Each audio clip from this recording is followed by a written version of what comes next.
Într-o seară de primăvară, în inima unui restaurant elegant din Chicago, o tânără pe nume Camila Williams, în vârstă de 29 de ani, sărbătorea ziua ei de naștere. Îmbrăcată într-o rochie albastră închisă, pe care o alesese cu grijă cu câteva ore înainte, ea a decis să renunțe la planurile cu familia pentru a se bucura de o întâlnire care părea promițătoare. Dar, pe măsură ce timpul trecea, a început să simtă o greutate pe umeri, iar atmosfera din jurul ei s-a transformat. Derek, bărbatul cu care fusese pus în legătură, nu a ezitat să-și exprime opinia într-un mod brutal. În mijlocul mulțimii, vocea lui răsunătoare a tăiat aerul ca un cuțit. Când am aflat că ești neagră, m-am gândit că poate ai un tem mai închis, dar... Camila a rămas nemișcată, privindu-le cu o calmă înțelegere, în contrast cu tonul lui aspru. Și ce anume te așteptai să găsești aici? A întrebat ea, cu o voce bâlândă, dar hotărâtă. Derek a râs, un sunet aspru care a atras privirile curioase ale altora. Cineva mai compatibil cu mine. Eu lucrez în finanțe, câștig sume considerabile. Am nevoie de cineva care să nu atragă atenția din motive greșite, a spus el, gesticulând vag în direcția ei, fără să conștientizeze că fiecare cuvânt al său era o sabie cu două tăișuri. Privind spre el, Camila a remarcat o sclipire ciudată în ochii ei. Nu erau lacrimi, ci o focă de calm care provenea din experiențe anterioare. Colegii tăi de la Sterling și asociații, a replicat ea, întorcându-se spre el cu o ușoară înclinație a capului. Derek s-a oprit, surprins, întrebându-se cum putea ști asta. Intuiție feminină, a răspuns ea, zâmbind cu o răceală care l-a făcut să se simtă inconfortabil. Odată cu venirea chelnerului, care părea la fel de stânjenit ca toți ceilalți, Derek a făcut un gest imperativ, respinându-le, nu voi pretinde că asta poate funcționa. Păreți o persoană politicosă, dar lumea mea este diferită. Prea complexă pentru o femeie de culoare să o înțeleagă. Camila, cu vocea ei bâlândă ca mătasea, a răspuns, exact. Derek s-a simțit ușurat că nu mai trebuia să se explice. Nimic personal, a adăugat el, în timp ce ea asimila fiecare cuvânt, stocând informația în minte, alături de numele companiei sale. Când s-a ridicat, elegantă și impunătoare, a simțit privirea lui Derek cum se schimba, realizând că postura ei nu era a unei femei umilite, ci a cuiva care se pregătea să transforme acea umilință într-o forță. Pe când Derek se îndepărta, râzând la telefon despre o întâlnire catastrofală, o fetiță cu părul creț s-a apropiat de masa Camilei. De ce ești tristă? A întrebat ea, cu ochii ei mari și strălucitori. Camila a zâmbit din nou, de data aceasta cu sinceritate. De fapt, drăguță, nu sunt tristă. Plănuiesc. Ce nu știa nimeni în acel restaurant era că Derek tocmai comisese cea mai mare greșeală din viața lui. Într-o seară care părea obișnuită, o simplă întâlnire pe nevăzute a devenit catalizatorul unei revoluții menite să schimbe nu doar o viață, ci întregi sisteme corupte. O fetiță cu părul creț, care nu avea mai mult de 4 ani, și-a înclinat capul cu curiozitatea inocentă specifică vârstei. Ce planuri ai? A întrebat ea. Camila a zâmbit cu adevărat pentru prima dată în acea noapte. Justiție, micuțo. Plănuiesc justiția. Mama fetiței a intervenit rapid, vizibil jenată. Îmi pare rău, e foarte curioasă. Hai, Anie, las-o pe doamnă în pace. Însă Anie nu s-a mișcat. Ochii ei mari, de o nuanță maro-profundă, o studiau pe Camila cu o seriozitate impresionantă pentru cineva atât de tânăr. Semeni cu profesoara mea preferată. Ea se mai întristează uneori, dar mereu ne apără de băieții răi. Cuvintele inocente ale fetiței au atins o rană pe care Camila învățase să o ascundă foarte bine. S-a aplecat pentru a fi la înălțimea fetiței. Îți place de ea? A întrebat. Foarte mult. E cea mai bună din întreaga lume. Anie s-a oprit, ca și cum ar fi luat o decizie importantă. Poți să fii noua mea mamă. Mama mea locuiește acum în cer. În acel moment, tatăl lui Anie a apărut, vizibil jenat. Anie, nu pot să întregi așa ceva. Îmi pare rău, a spus ea. A murit acum 6 luni. E în regulă, a intervenit Camila cu bâlândățe, încă aplecată. Mă onorează că s-a gândit la mine. Pe măsură ce familia se îndepărta, Camila a observat că Derek postase ceva pe Instagram. Fotografia îi arăta masa goală, cu un subtitlu ironizat. Când verișoara ta spune că prietena ei e exotică, dar uită să menționeze că e o citat mai bună standardele înalte. În comentarii, colegii săi de la Sterling și asociații râdeau ca niște hiene digitale. Frate, mereu scad din aceste capcane. Citat o politică chiar și pe Tinder acum. LOL. De asta doar ies cu blonde de la Country Club. Fiecare comentariu era o nouă strat de otravă. Dar Camila nu simțea furie. Simțea ceva mult mai periculos. O claritate absolută. Ceea ce Derek și amicii săi din fraternitate nu știau era că Camila Williams nu era doar o femeie de culoare respinsă. Avea un doctorat în psihologie comportamentală de la Harvard, specializată în dinamica puterii și discriminarea instituțională. Petrecuse ultimii 5 ani documentând tipare de prejudecăți în mediile corporative pentru un studiu ce implica mai mult de 15 mari companii din Chicago. Sterling și asociații era una dintre ele. De fapt, Derek tocmai se predase pe un platou de argint pentru cea mai perfectă studiu de caz pe care și-ar fi putut-o imagina, un executiv senior la una dintre cele mai mari firme de brokeraj din oraș, documentându-și public prejudecățile, oferind nume de colegi implicați și corelând comportamentul personal cu cultura corporativă. Pe drumul spre casă, Camila a sunat-o pe asistenta sa de cercetare. Jessica, sunt eu. Am nevoie să accelerez investigația asupra lui Sterling și asociații și vreau totul despre un tip pe nume Derek Morrison până mâine.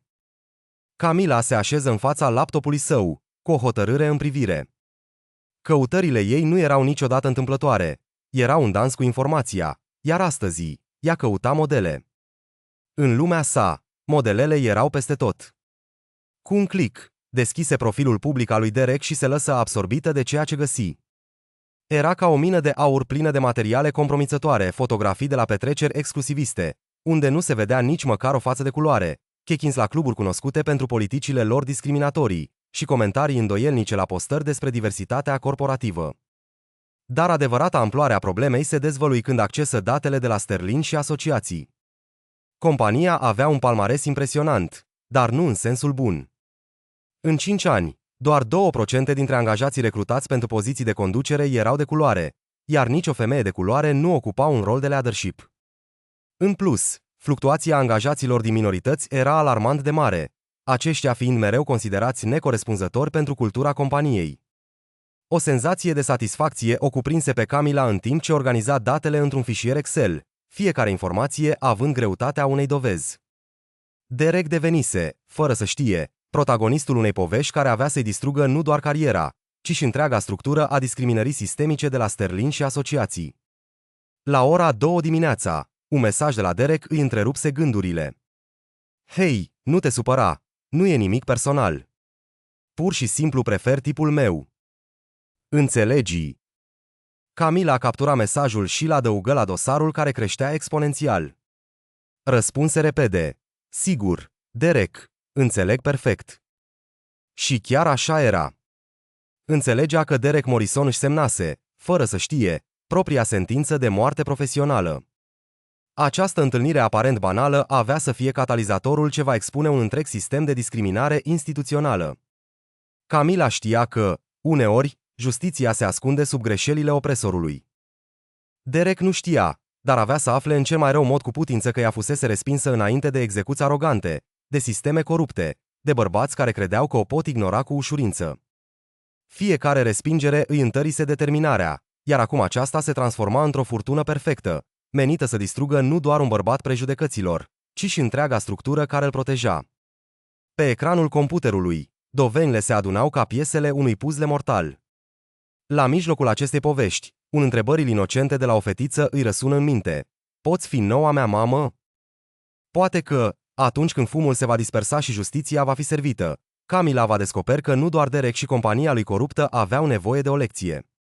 Poate că și ea însăși avea să învețe ceva despre familie, ceva ce nu experimentase niciodată. Dimineața următoare, Camila se trezi la ora 5:30, așa cum făcea mereu. Nu din anxietate, ci pentru că mințile strategice funcționează cel mai bine când lumea dormitează. În timp ce își prepara cafeaua, verifică notificările de pe telefon. Derek postase încă 3 povești pe Instagram. Era o dimineață de luni obișnuită, dar Camila se simțea diferit. În timp ce răsfoia rețelele sociale, ochii ei s-au oprit asupra unei selfie postate de Derek Morrison, un coleg de la Sterling. Zâmbind din birou, el scria: motivație de luni, o nouă zi în construcția viitorului Blessed Sterlingife. Era un mesaj simplu, dar plin de aroganță, care o făcea să simtă un fior de revoltă. Următoarea poză era dedicată parcării, punând accent pe mașinile de lux ale colegilor. Când lucrezi cu calitate, înconjoară-te de calitate High Standards Succes, era mesajul care însoțea fotografia. Camila a zâmbit amuzată. A treia imagine, însă, a făcut-o să se lumineze la față. Era o poză cu prânzul la un restaurant scump, unde figura alături de 5 colegi. Mulțumesc pentru lista de contacte, Derek, a murmurat ea, salvând fiecare postare. La ora 9, telefonul a sunat. Era Jessica, prietena ei, care îi oferea raportul pe care Camila îl ceruse. Nu o să-ți vină să crezi ce am descoperit. Derek Morrison nu este doar un angajat problematic. Este liderul informal al unui grup pe care ei îl numesc rețeaua băieților vechi în cadrul Sterling. Camila a ascultat cu atenție, iar Jessica a continuat. Au un grup privat pe WhatsApp numit Real Men of Sterling, cu 47 de membri, toți bărbați albi cu vârste între 28 și 55 de ani, plus tu. Camila a simțit cum o frică rece îi străbate spatele. Documentează totul. Comentarii despre angajatele femei, clasificări ale candidatele feminine în interviuri, chiar și pariuri pe cine va ieși cu stagiarii. Camila s-a oprit din scris și a întrebat: cum ai avut acces la toate astea? Verișoara mea lucrează în departamentul IT al companiei. Nu oficial, dar are metodele ei. Important este că avem capturi de ecran cu 2 ani de conversații, toate admisibile în instanță. Trimite-mi totul pe e-mailul meu criptat. Și Jessica, are verișoara ta nevoie de un loc de muncă mai bun? A întrebat Camila, cu vocea plină de speranță. De fapt, are un doctorat în informatică. E la Sterling doar pentru asigurarea de sănătate de care are nevoie pentru fiica ei autistă. Scrie-mi numele ei. Ne vom ocupa și de asta, a spus Camila cu hotărâre. La ora 11, Camila se afla la firma de avocatură Carter și Asociații, față în față cu Rebecca Carter, o femeie care îi aducea un zâmbet pe chip. Cunoscută în Chicago pentru abilitatea de a câștiga cazuri imposibile și toleranța zero față de nedreptățile corporative, Rebecca a început să răsfoiască dosarul pe care Camila îl pregătise. Dr. Williams, a spus ea, acesta nu este doar un caz de discriminare individuală. Este RICO civil, conspirație, un model de discriminare, un mediu de lucru ostil. Vorbim despre un proces care ar putea aduce schimbări sistemice. Camila simțea cum energia pozitivă îi umplea sufletul. Exact asta vreau, a spus ea. Rebecca a zâmbit, asemenea unei rechini care a simțit mirosul sângelui în apă. Și frumusețea este că ei au documentat totul. Parcă și-ar fi dorit să fie prinși. În acel moment, un mesaj a apărut pe ecranul telefonului ei. Era Derek. Se pare că ești interesantă, chiar dacă ești diferită. Dacă vrei o a doua șansă, promit că voi fi prezent de data asta. Poate putem găsi o soluție. Camila a surprins mesajul, făcând o captură de ecran și trimițându-le lui Rebecca, însoțit de nota. Anexa a continuarea hărțuirii după întâlnire. După amiază, Camila a organizat un apel de conferință cu 3 persoane pe care Derek nu le-ar fi imaginat vreodată în rețeaua ei. Dr. Margaret Washington, prima femeie de culoare care a condus departamentul de conformitate al Chicago Board of Trade. James Shun, investigator senior pentru Comisia pentru Drepturile Omului a statului. Și, surpriză, tatăl lui Anie. Într-o seară liniștită, când lumina bâlândă a apusului se strecura pe fereastră, Anie a răspuns la telefon. O voce familiară a întrerupt conversația, amintindu-i de o întâlnire recentă. Îmi pare rău că te întrerup, dar ești tu frumoasa doamnă de la restaurant? A întrebat un ton familiar. Camila a simțit o căldură în inima ei, zâmbind sincer pentru prima dată în zile. Bună, Anie. Ce mai faci? A răspuns ea. Bine. Tata mi-a spus că îi ajuți pe oameni, la fel ca învățătoarea mea. Ea se întristează uneori pentru că unii părinți sunt răi cu ea. Tatăl lui Anye a preluat din nou telefonul, vizibil jenat. Îmi cer scuze, este foarte directă. Eu sunt Dr. Marcus Thompson, de altfel. Lucrez în psihologia corporativă, specializându-mă în prejudecăți instituționale. Când Rebecca Carter a spus că ai nevoie de mărturie de expert, a fost un semn de alarmă pentru mine. Camila a întrerupt din nou. Așteaptă, Dr. Marcus Thompson. Ești tu autorul cărții Prejudecăți inconștiente în servicii financiare? Aceasta este o lucrare esențială pentru cursurile mele. Aflat într-o conversație plină de entuziasm, Dr. Thompson a realizat că se află într-o lume mică, care devenea și mai îngustă, mai ales când avea un dușman comun, discriminarea instituțională. În acea seară, Derek a postat un articol pe LinkedIn intitulat Menținerea standardelor profesionale în diversitatea modernă a locului de muncă. Era, în esență, un manifest mascat despre cum diversitatea impusă scade standardele unei companii. În câteva ore, articolul a primit zeci de aprecieri din partea angajaților de la Sterling și asociații și comentarii care variau de la aluzii subtile la rasism deschis. Îi face prea ușor, i-a scris Rebecca lui Camila prin mesaj. E aproape injust. Dar Camila știa un lucru despre bărbați ca Derek, pe care majoritatea oamenilor îl ignorau. Aroganța lor era, în același timp, cea mai mare slăbiciune. Credeau cu sinceritate că sunt intangibili, că rețelele lor îi protejează, că viziunea lor despre calitate era o adevărată lege universal acceptată. La ora 22, Camila a primit un ultim mesaj de la Derek. Între timp, le-am spus unor prieteni despre întâlnirea noastră. Vor să știe dacă ai prietene atrăgătoare care sunt mai tradiționale. Știi tu, fete care își cunosc locul. Camila a privit mesajul timp de câteva momente, apoi l-a adăugat calm dosarul care acum atingea o grosime considerabilă și continua să crească. A doua zi, avea de gând să facă câteva apeluri care nu doar că i-ar schimba viața lui Derek, ci ar transforma întreaga cultură de la Sterling și asociații. Ce nu știa Derek Morrison era că simpla sa respingere a unei femei de culoare a declanșat o reacție în lanț, ce avea să expună 30 de ani de discriminare sistematică, să distrugă multiple cariere și să conducă la cea mai mare despăgubire pentru discriminare din istoria corporativă a Illinoisului. Iar ironia frumoasă era că el își documenta propria cădere, postare după postare, crezând că își construiește moștenirea, când, de fapt, își făcea propria mormânt. În timp ce Camila revizuia dovenile pentru ultima dată, întrebarea inocentă a lui Anye îi răsuna în minte. Poți fi noua mea mamă? Poate că, odată ce totul se va termina și justiția va fi servită, va avea loc în viața ei să exploreze ce înseamnă cu adevărat familia. Dar, pentru început, avea un sistem de distrus, o piesă de dovadă perfect documentată la un moment dat. Numărătoarea inversă pentru execuția profesională a lui Derek începuse, iar el era complet ignorant în legătură cu faptul că fiecare mesaj, fiecare postare, fiecare presupunere asa arogantă era un alt cui în coșciugul său extrem de costisitor. A doua zi, adevăratul joc avea să înceapă, iar Camila Williams era hotărâtă să câștige.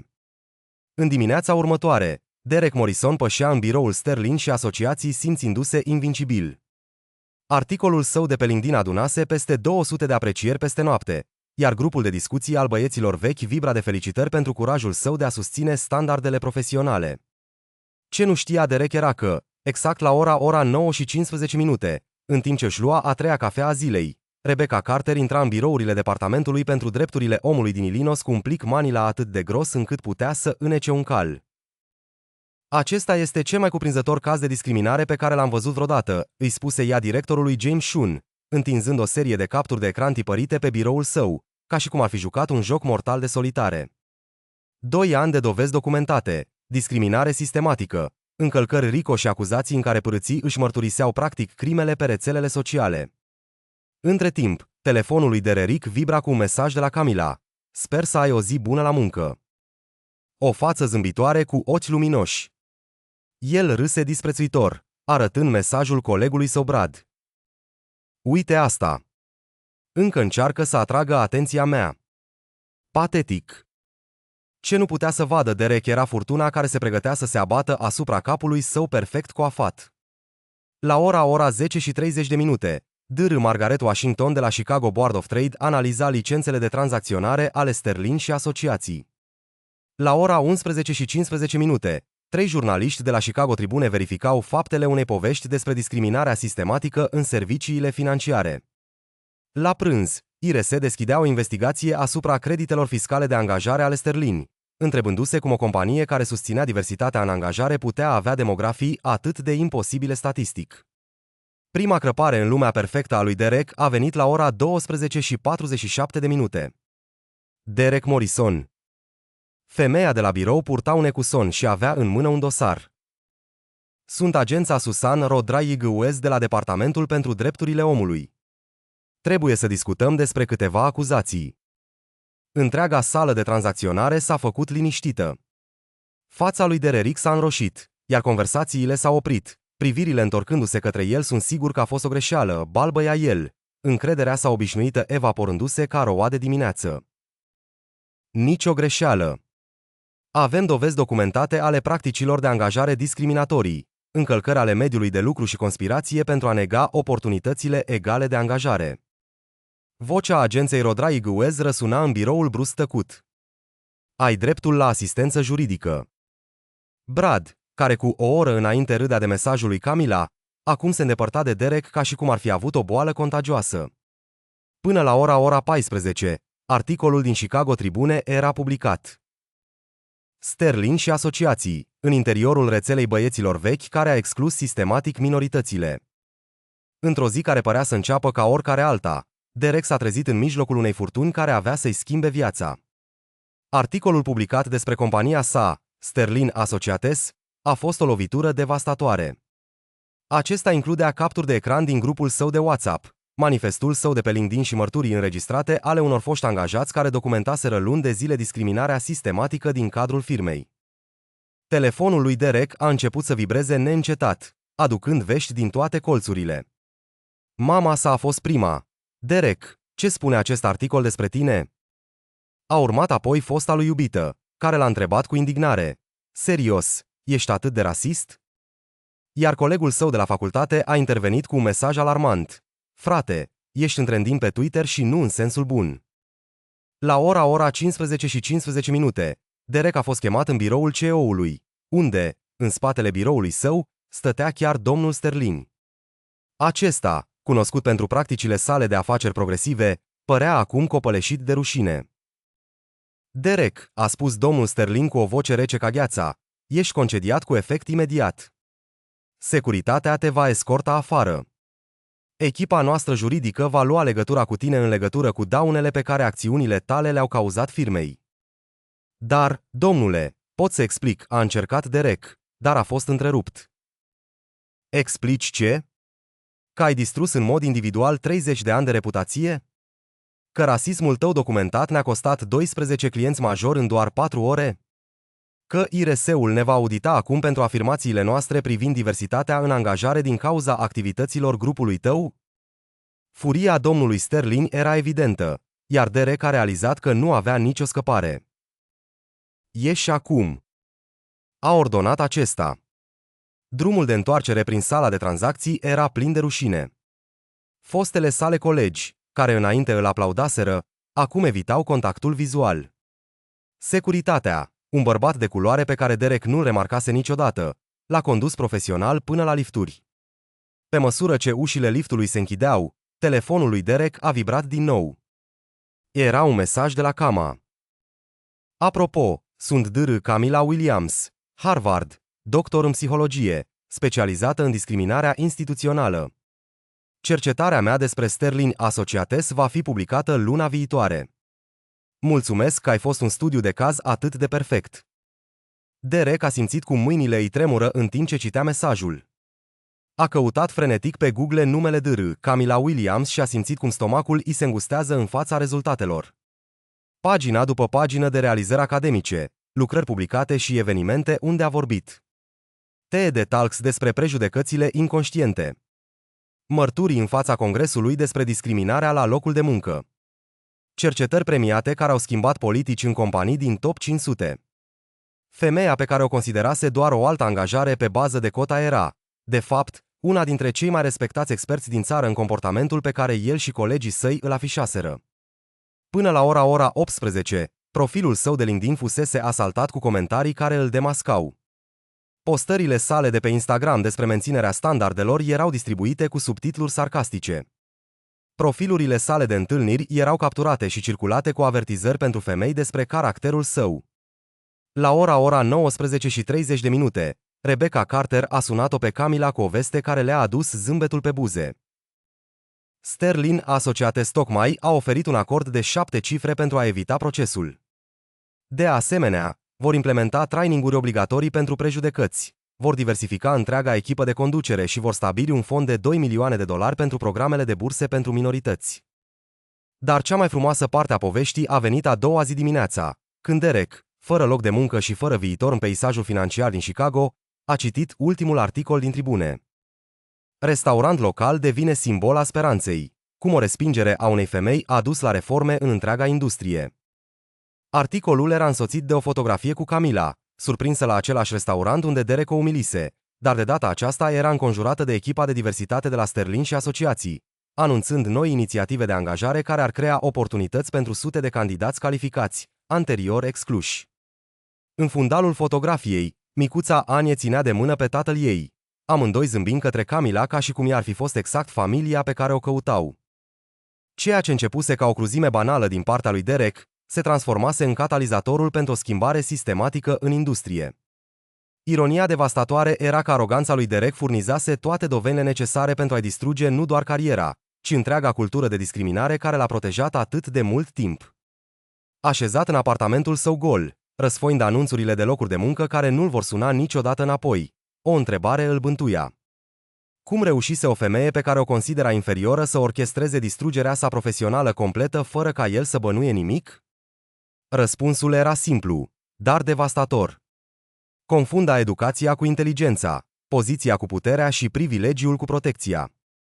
Această greșeală fatală îi costase tot ce credea că îl face intangibil. 6 luni mai târziu, Camila stătea în același restaurant unde coșmarul ei devenise cea mai mare victorie. Dar de data aceasta, nu era singură. Pot să am macaroane cu brânză și extra brânză? Întreba Anie, legănându-și picioarele de pe scaunul special. Purta o rochie galbenă strălucitoare și insistase să aducă ursulețul ei de pluș pentru a sărbători. Dr. Marcus Thompson, care acum își dorea să-i spună doar Marcus, zâmbea în timp ce o ajuta pe Anie să-și aranjeze șervetul. Ce spui, drăguță? Te rog și mulțumesc. Anie radia de bucurie, apoi s-a întors către Camila. Mamă, ai reușit să-i faci pe toți cei răi de la munca tatei să schimbe regulile? Inima Camilei tresărea de fiecare dată când Anie îi spunea mamă. Actele de adopție fuseseră finalizate doar săptămâna trecută, oficializând ceea ce simțiseră că e adevărat încă din prima noapte. Uneori, drăguță, când oamenii fac lucruri greșite, trebuie să-i ajutăm să învețe să facă mai bine. Marcus i-a strâns mâna lui Camila sub masă. Relația lor evoluase de la respect profesional la o dragoste profundă, așa cum se schimbă anotimpurile. El înțelegea misiunea ei, o susținea în activitatea ei și arătase lui Anie că familiile pot crește în moduri frumoase și neașteptate. Cazul Sterling a devenit un reper, spune Marcus, revizuind tableta care îi arăta cele mai recente rapoarte de conformitate. Au angajat 47% personal minoritar în poziții de conducere. O schimbare reală, nu gesturi simbolice. Camila a încuvințat, dar cea mai mare satisfacție nu o găsea în cifre. Într-o dimineață luminoasă, la masa din sufragerie, Anie colorase cu entuziasm imagini cu noua lor familie. Râsetele lui Marcus umpleau încăperea, iar Camila simțea o liniște profundă, rezultată din transformarea durerii în scop. În același timp, viața lui Derek devenise o poveste de avertizare, șoptită prin cercurile financiare din Chicago. Neavând un loc de muncă de 6 luni, își consumase economiile și se mutase înapoi la părinți. Profilul său de LinkedIn era un cimitir al cererilor de angajare fără răspuns, iar fiecare căutare pe Google după numele său conducea la articole despre discriminarea sistemică și responsabilitatea corporativă. În acea dimineață, Rebecca Carter îl sunase pe Marcus cu vești care aveau să-i aducă un zâmbet pe față. 3 companii noi și-au exprimat interesul pentru audituri de diversitate. Căderea spectaculoasă a lui Derek începuse să schimbe întregi industrii. Dar cea mai profundă schimbare se desfășura chiar în acea cameră, la masa lor. Anie, dorind o familie, Reușise, printr-o serie de respingeri și revelații, dar și prin justiție și vindecare, să găsească exact ceea ce își dorea. Tati, spune-i mamei despre surpriză. A șoptit Anie, sărind pe scaun. Marcus a zâmbit, amuzat. Anie vrea să știe dacă ai dori să o ajut să planteze o grădină în spatele casei noastre. Spune că florile cresc mai bine atunci când familiile le plantează împreună. Camila s-a uitat în jurul mesei, la familia ei aleasă, psihologul strălucit, care își redeschisese inima, și fetița incredibilă, care reușea să vadă iubirea acolo unde adulții vedeau doar complicații. Își simțea recunoștința copăleșitoare pentru călătoria care îi adusese împreună. Cu un an în urmă, stătea la o masă similară, respinsă și ignorată de un bărbat care nu putea să-i vadă valoarea. În acea seară, era înconjurată de oameni care o alegeau în fiecare zi. Derek Morrison încercase să-i minimalizeze valoarea, dar, în schimb, catalizase crearea a ceva frumos. O schimbare sistemică, un triumf profesional și, cel mai important, o familie construită pe alegeri, respect și iubire. Cea mai bună răzbunare nu consta în distrugerea dușmanilor, ci în construirea unei vieți atât de împlinite încât cruzimea lor devenea lipsită de relevanță. În timp ce Anie discuta despre varietățile de flori și Marcus își expunea planurile pentru weekend, Camila și-a dat seama că, uneori, universul răspunde urii prin a trimite exact dragostea de care nu știai că ai nevoie. Ceea ce începuse ca prejudecata unui singur om se transformase în scopul unei femei, temelia unei familii și trezirea unei industrii. Dacă această poveste de transformare și a doua șansă v-a atins inima, nu uitați să vă abonați la canalul nostru pentru mai multe dovezi că dragostea, justiția și familia pot înflori în cele mai neașteptate moduri.